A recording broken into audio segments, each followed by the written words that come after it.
Assalamualaikum warahmatullahi wabarakatuh. Baiklah anak-anak ibu semuanya, kita lanjutkan materi kita di pertemuan keempat kita pada hari ini. Nah, di pertemuan pertama kemarin kita sudah membahas tentang pengertian internet. Kemudian anak ibu sudah mencatat tentang peranan internet dan sudah melakukan ringkasan tentang sejarah internet, dan nanti ditambah dengan keuntungan, kerugian, dan beberapa aplikasi yang terdapat di internet. Nah, istilah internet itu berasal dari bahasa Latin yang terdiri dari dua suku kata, yaitu inter yang berarti antara, net yang berarti jaringan, yang menjadi jaringan antara atau penghubung, atau ada juga yang meningkatnya menjadi interconnected network. Internet adalah jaringan komputer satu dengan yang lainnya yang saling terhubung untuk keperluan komunikasi dan informasi. Atau pengertian internet dapat dijelaskan seperti yang ada di sini. Internet adalah merupakan sekumpulan jaringan komputer yang menghubungkan berbagai macam situs. Internet menyediakan akses untuk layanan telekomunikasi dan sumber daya informasi untuk jutaan pemakai yang tersebar di seluruh dunia. Nah, berarti kita ini termasuk sebagai pemakai internet yang untuk melakukan komunikasi dan mendapatkan informasi. Nah, coba amati gambar yang ada pada layar anak ibu masing-masing. Itu ada gambar perpustakaan, kemudian ada tulisan informasi di situ. Nah, berarti internet itu diibaratkan sebagai perpustakaan raksasa yang berisi berbagai macam informasi yang bisa kita dapatkan. Nah, apa saja informasi yang bisa kita dapatkan melalui internet ini? Bisa kita dapatkan informasi berupa tulisan, berupa gambar, berupa video dan audio, atau informasi multimedia yang bisa kita akses dengan mudah dan cepat pada saat itu juga. Dan seolah-olah dunia ini hanya pada genggaman kita, hanya pada jari jemari kita saja. Nah, sekarang kita masuk kepada sejarah singkat tentang internet. Sejarah internet itu dimulai pada tahun 1969 oleh Departemen Pertahanan Amerika Serikat dengan nama APRANET. Tujuannya adalah untuk mencegah hancurnya data saat peperangan. Nah, mereka membuat satu jaringan komputer yang tersebar sehingga pemusatan informasi di satu tempat dapat dihindari karena dikhawatirkan akan hancur pada saat peperangan. Dengan cara ini diharapkan apabila satu jaringan terputus, maka jalur lain melalui jaringan tersebut secara otomatis pindah ke jalur yang tidak rusak. Nah, sehingga data dan informasi saat peperangan itu juga ikut terselamatkan. Kemudian pada awal tahun 1990, APRANET terpecah menjadi dua bagian yang dinamai dengan APRANET dan MILNET. Nah, APRANET dan MILNET ini kemudian bersatu di bawah naungan DAPRANET yang cikal bakal terbentuknya internet. Nah, pada tahun ini internet mulai dikembangkan untuk kepentingan akademis dengan bekerja sama dengan beberapa universitas yang ada di Amerika Serikat. Yang pertama ada namanya UCLA, Universitas of California at Santa Barbara, dan beberapa universitas terkenal di Amerika pada saat itu. Nah, kebutuhan pada saat itu untuk kepentingan akademis. Nah, perkembangan selanjutnya, internet pada saat itu dapat diakses oleh sarana komputer pribadi atau PC dengan dibukanya layanan Usenet atau Bitnet. Nah, Usenet atau Bitnet ini sama dengan saat sekarang ini saat kita mengakses Google Chrome atau dengan menggunakan Opera dan lain-lain sebagainya. Nah, perkembangan selanjutnya pada tahun 1982 itu terciptanya protokol atau dikenal dengan istilah TCP/IP atau singkatan dari Transmission Control Protocol /Internet Protocol.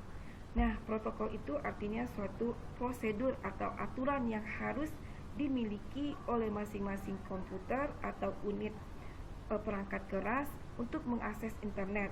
Nah, protokol ini gunanya untuk mengatur penggunaan format data, penanganan kesalahan lalu lintas pesan, dan standar komunikasi lainnya. Protokol mampu bekerja pada suatu jenis komputer tanpa terpengaruh oleh perbedaan perangkat keras maupun sistem operasi yang digunakan.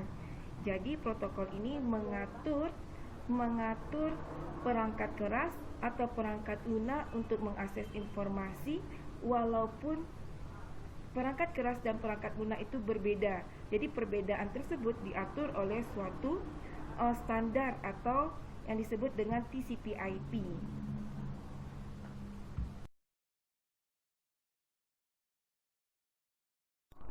Kemudian selanjutnya pada tahun 1986, ARPANET mulai diganti menjadi Jaringan National Science Foundation Network, singkatannya NSFNet, yang menghubungkan para periset di Amerika dengan 5 buah pusat sumber komputer. Jaringan ini kemudian dikembangkan untuk menghubungkan berbagai jaringan akademis lainnya yang terdiri atas beberapa universitas dan beberapa jaringan riset.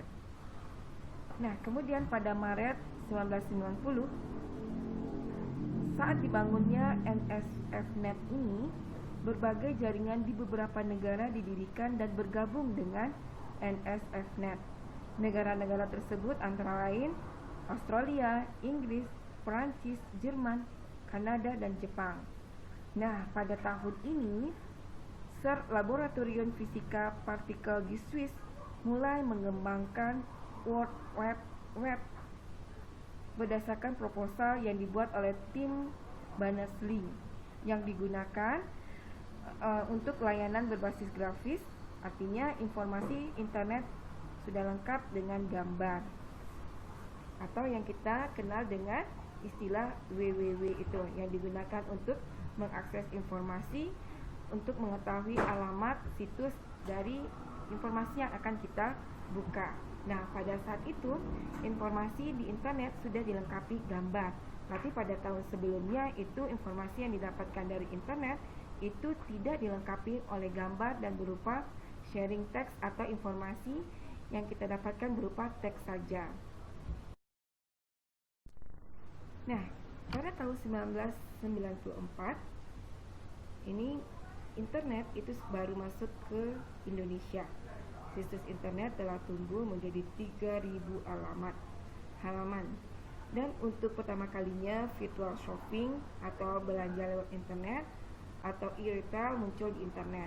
Dunia langsung berubah.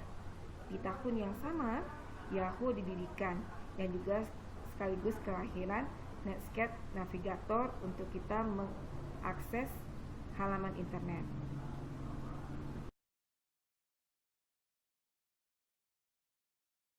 Nah, selanjutnya kita masuk peranan internet sebagai sarana komunikasi. Nah, para pakar komunikasi memaparkan 10 peranan internet dalam sarana komunikasi. Yang pertama adalah sebagai sumber informasi yang lebih luas. Nah, melalui internet ini kita dapat mencari berbagai informasi serta berita yang terbaru hingga yang terlama berlalu dari seluruh dunia. Internet dapat menyajikan pembaruan informasi dengan cepat setiap saat, seperti yang kita rasakan. Apa saja di dalam masalah pembelajaran, apa saja yang kita ingin ketahui, apa saja yang ingin kita inginkan informasinya, bisa kita akses dengan cepat melalui internet. Kemudian sebagai media, yang kedua sebagai media pendidikan. Nah, sekarang pada saat pandemi ini kita dapat rasakan berbagai macam variasi-variasi atau berbagai macam aplikasi-aplikasi yang mendukung kita untuk melakukan komunikasi untuk pendidikan, ya. Banyak istilah-istilah yang kita dapatkan, yang kita ketahui, yang baru kita ketahui tentang internet ini. Nah, Kemunculan internet memunculkan cara belajar baru, yaitu belajar jarak jauh atau e-learning, atau tatap maya, atau PJJ, atau BDR istilahnya. Melalui internet, pengguna dapat mendapatkan pendidikan yang lebih luas.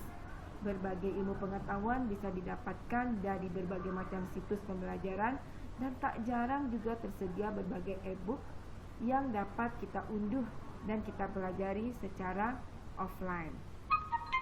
Yang ketiga, media bisnis dan memudahkan transaksi. Perkembangan internet juga mendorong inovasi dalam berbagai bisnis dan pemasaran. Salah satunya dengan munculnya e-commerce.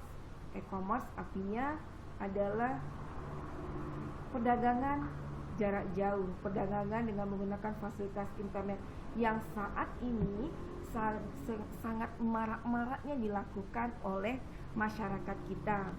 Konsumen yang tidak memiliki banyak waktu luang atau kesulitan untuk pergi berbelanja sangat terbantu dengan kehadiran e-commerce ini, dan berbagai macam lagi istilah-istilah yang mendukung bisnis dan memudahkan transaksi. Kemudian yang keempat yaitu fungsi komunikasi atau fungsi komunitas.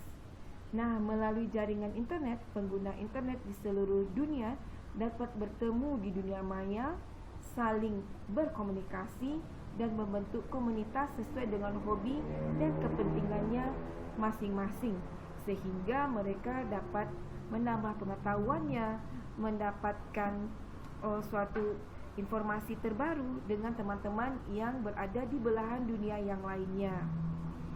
Kemudian yang kelima, dengan internet membuat komunikasi menjadi lebih mudah. Sebelum masuknya internet, komunikasi jarak jauh hanya dapat dilakukan melalui kabel telepon, saluran telepon, atau surat. Dan seringkali terjadi kendala atau gangguan ketika kita melakukan panggilan telepon jarak jauh, terutama jika lalu lintas negaranya jauh dan harganya juga relatif mahal. Sekarang ini banyak sekali aplikasi-aplikasi yang mendukung kita untuk melakukan komunikasi jarak jauh dengan cepat dan mudah. Selanjutnya, peranan internet selanjutnya yang keenam, meningkatkan hubungan. Dengan ada komunikasi ini dapat membangun hubungan baik antara keluarga, teman kerja yang berada di tempat yang berjauhan. Kemudian yang ketujuh, biaya yang relatif murah. Perangkat yang digunakan untuk melakukan komunikasi melalui internet mungkin cukup mahal, terutama jika menginginkan perangkat terbaik dan koneksi jaringan internet yang stabil dan cepat. Namun, hal tersebut sebanding bahkan relatif murah jika kita bandingkan dengan kegunaannya serta kualitas komunikasi yang kita dapatkan. Misal, rapat jarak jauh, belajar jarak jauh yang dapat meringkas waktu dan biaya transportasi serta tempat. Yang selanjutnya, yang ke-8, meningkatkan kolaborasi. Internet mampu menghubungkan pengguna lintas dunia. Antara satu tim sebuah perusahaan dapat dengan mudah melakukan kolaborasi dengan anggota lainnya yang berasal dari belahan dunia, saling bertukar informasi, menentukan keputusan, dan sebagainya tanpa batasan. Yang ke-9, meningkatkan produktivitas. Dengan adanya internet, komunikasi antar manajemen dan staf dalam tempat kerja dapat dilakukan secara lebih efektif, baik maupun eksternal manajemen dan staf. Komunikasi yang efektif akan meningkatkan produktivitas sebab berpengaruh langsung terhadap bagaimana tingkah laku serta kinerja para pekerjanya.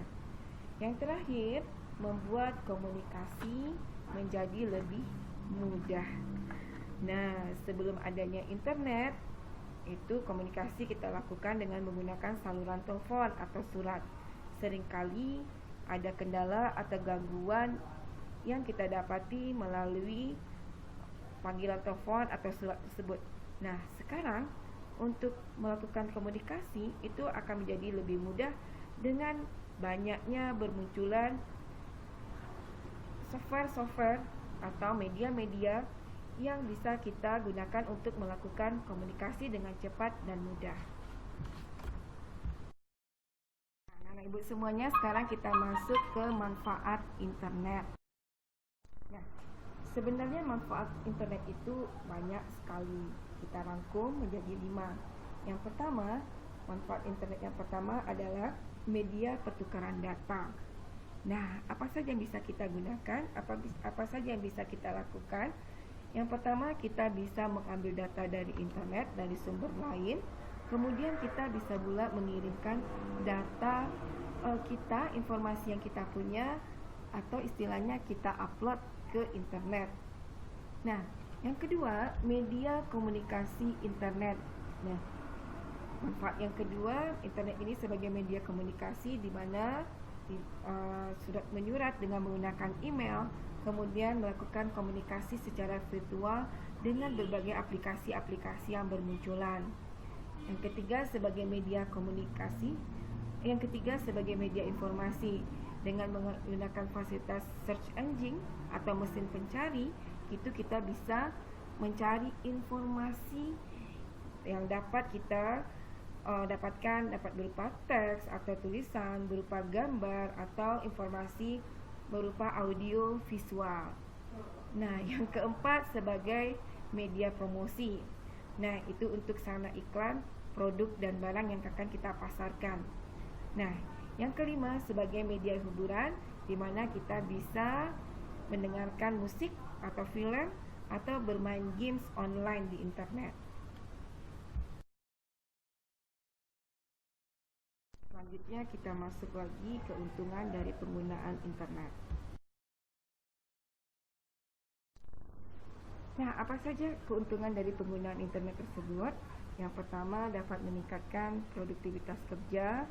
Yang kedua, dapat selanjutnya dampak negatif, kemudian dapat melakukan komunikasi yang lebih efektif untuk dan dapat negatif menggunakan ini web kita. Pertama, kemudian banyak terjadinya pornografi, aktivitas biaya yang relatif rendah, kemudian keseragaman informasi atau keberagaman informasi yang kita dapatkan, dan dapat selanjutnya dapat meningkatkan kerjasama dan informasi palsu atau berita hoax. Nah, untuk dampak negatif ini bisa anak ibu tambahkan apa saja dampak negatif lain dari penggunaan internet ini. Nah, untuk hari ini ibu cukupkan materi kita sampai dampak negatif. Kita lanjutkan minggu depan. Ibu sudahi dengan Assalamualaikum warahmatullahi wabarakatuh.